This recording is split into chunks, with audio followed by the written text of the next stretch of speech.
حبايبي ومتابعيني على قناتي انا وبناتي اماراتي، ازيكم عاملين ايه؟ يا رب دايما تكونوا بخير. ايه رايكم في الطاجن القمر ده؟ ده طاجن مسقعه عملناه بنص كوبايه زيت واقل كمان من نص كوبايه زيت. تعالوا نشوف كده مقاديرنا. بس قبل ما ندخل في المقادير، اللي اول مره يشوفنا وحابب يتابع قناتنا ما ينساش يشترك في القناه ويفعل زر الجرس على الكل عشان يوصله كل جديد. يلا نبدا. حبايبي النهارده دي مقاديرنا عشان نعمل مسقعه اقتصاديه جدا جدا. عندي كيلو ونص هنا من البتنجان، انا مقطعهم بالشكل دون وحط عليهم ملح عشان الميه اللي فيهم تنزل. عندي بصلايه، عندي كام فص ثوم، عندي معلقه من الهريسه، عندي هنا فلفل حامي على بارد، الفلفل الحامي حسب رغبتك. عندي هنا حوالي نص كيلو قوطه انا ضرباه في الخلاط. الملح بقى والتوابل على حسب رغبتك. تعالي نشوف هنعمل ايه. حبيبي في طاسه عندي على النار هنا، عندي هنا كده ايه 3 4 معالق من الزيت. هبدا اعمل كده في الطاسه، مش هامله بقى زيت كده واغرق الدنيا يعني. هعمل كده في الطاسه وهجيب البتنجان بتاعي. هجيب البتنجان بتاعي كده زي ما انتم شايفين، جايه منزله كده. يا ريت اعصره شويه عشان الميه اللي فيه تصفى وما يشربش معايا برده في الزيت اللي انا حاطاه ده. هبدا اضيف كده البتنجان بتاعي، عايزاه ياخد لون بس كده عشان يدينا الطعم حلو. رص البتنجان بتاعي كده لغايه ما ياخد لون حلو ايه من الطاسه. مش هحط زيت اكتر من كده. عايزه يا ريت تكون الطاسه، انا حاسه ان الطاسه كانت بارده شويه، يا ريت بس تسخنوا الطاسه بتاعتكم كويس. لو الطاسه بتاعتكم تيفال برضو المسحه دي هتبقى حلوه قوي بس عشان تدي طعم شويه للبتنجان. نص كده ونخليه ياخد لون كده من فوق ومن تحت. عايزه البتنجانه تلون بالشكل اللي انتوا شايفينه ده كده، حلو قوي اللون ده. يعني البتنجانه بتاعتي تاخد لون كده. لسه دي ما اخدتش، سيبهم ياخدوا لون براحتهم. لسه برضو ممكن اتك عليهم كده عشان ياخدوا لون بالشوكه بتاعتي. اللون ده بيدي طعم حلو قوي للمسقعه، بس احنا مش عايزين نهدر في الزيت حبايبي. ولما البتنجان بتاعي اخد اللون ده كده، شايفين المنظر كده ده، لما ياخد كل البتنجان عندي اللون ده كله، انا بقى ايه هكمل الكميه على مهلي كده وارجع لكم حبايبي. بقى وبعد ما خلصنا اخر حته في البتنجان اهي زي ما انتم شايفين، 3 معالق زايد منهم اهو شويه صغيرين اهو، 3 معالق بالظبط. خلصنا كل كميه البتنجان. عايزين بقى نعمل الفلفل، لازم نحط له شويه زيت حلوين كده. نحط بقى شويه زيت وننزل بقى بالفلفل.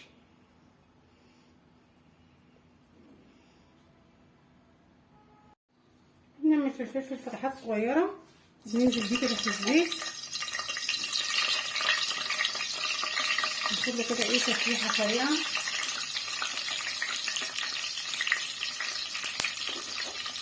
خلي بالكم بس تبقوا منشفينه كويس عشان ما تطرش في وشكم.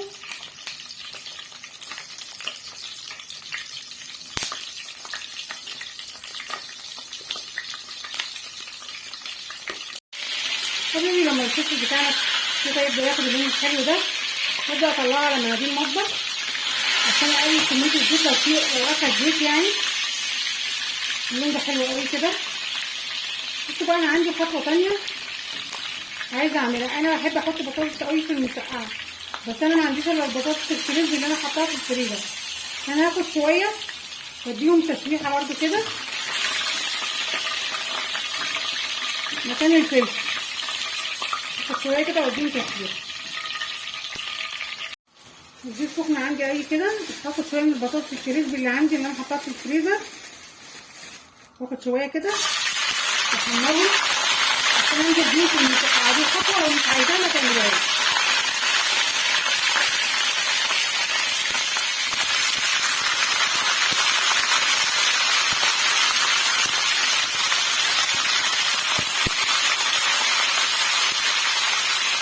البطاطس بيبقى طعمها حلو قوي في المسقعه. انا هديها تسويحه بسيطه جدا.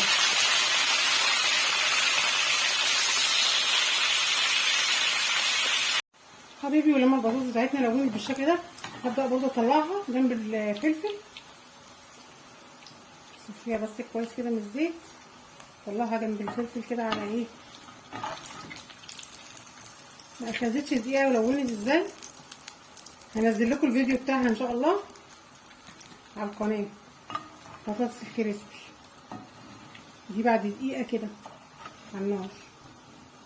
شايفين لونها حلو ازاي؟ طبعا خطوه البطاطس في المسقعه دي اختياريه. انا بحب احط البطاطس قوي. انا كان نفسي يبقى عندي بطاطس سوري فريش، بس ما عنديش بطاطس فريش. حبايبي برضو دي من الخطوات الاختياريه، انك تقطعي قرن فلفل حامي كده بالشكل دوت وتحمريه وتحطيه في المسقعه دي. لو عندك اطفال ما تفضلش ان انت تعمليها خالص. تقطعها بالشكل دوت، نديها تشويحه برضو وتتحط في المسقعه. ده طبعا بتدي طعم حلو، بس لو عندك اطفال مش هينفع تقطعها. المهم يلا التشويحه الحلوه دي نروح جايين مطلعينهم كده. احنا بقى خلصنا الفلفل والبطاطس والبتنجان. ربع كوبايه زيت عمل لنا كل الحفله دي. طبعا بقيه الزيت احنا مش هنرميه، نكمل بيه الاكله. الطاسه عندي اخدت معلقتين من الزيت اللي كان عندي، وهنزل بقى بالبصلايه دي كده اقطعها تقطيع سريع صغنطوطه كده اهي.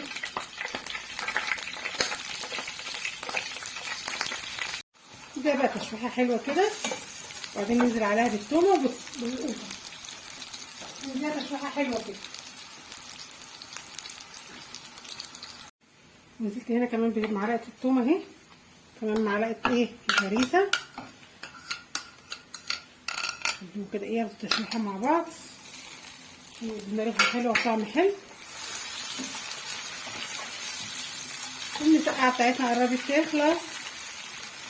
ربع كوبايه زيت هنعمل بقى طاجن مسقعه انما يجنن ايه يجنن. الله على ريحه الثوم مع البصل مع الهريسه، ياه تستاهل بقكم كده. ريحه جامده والطعم هيعجبكم جدا، بس جربوه وقولوا لي رايكم.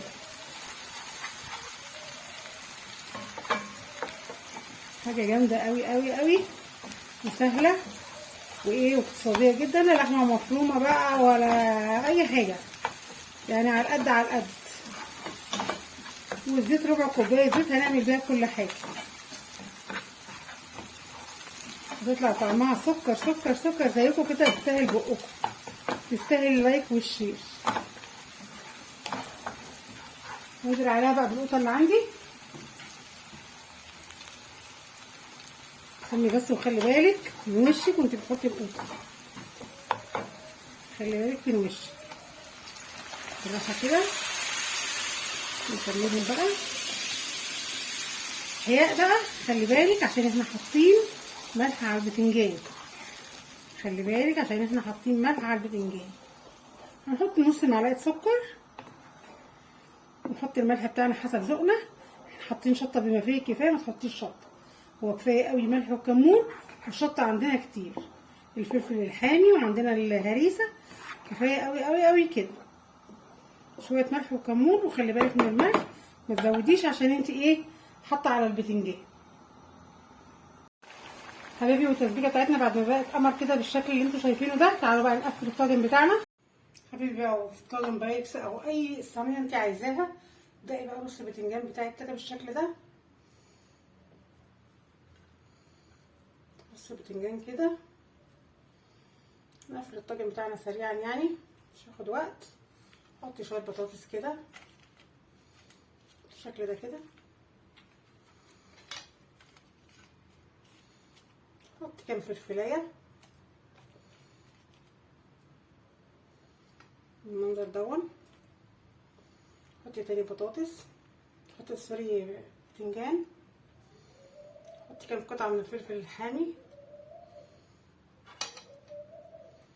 تعالي انت هنا عملنا مشاكل.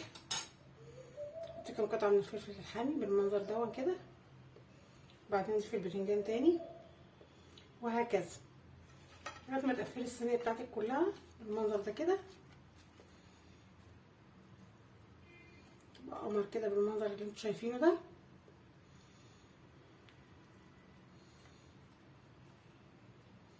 طبعا احنا عندنا البتنجان اكتر حاجه صراحه، هو بيبقى طعمه حلو قوي لما بيشرب في الصوص ده.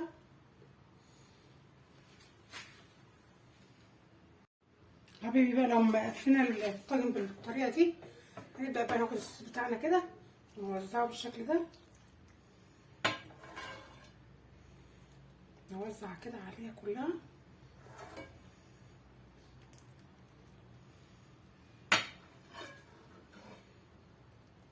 ندخلها بقى على الفرن كده، تاخد لها ربع ساعه ولا حاجه تحت الشوايه، تاخد لون حلو كمان، تشرب في بعضها وارجع لكم. اكمل الكميه كلها اهي زي ما انتم شايفين كده. دخلها الفرن، يبقى عندك كده احلى طاجن، احلى طاجن مسقعه بربع كوبايه زيت بس، ربع كوبايه زيت بس.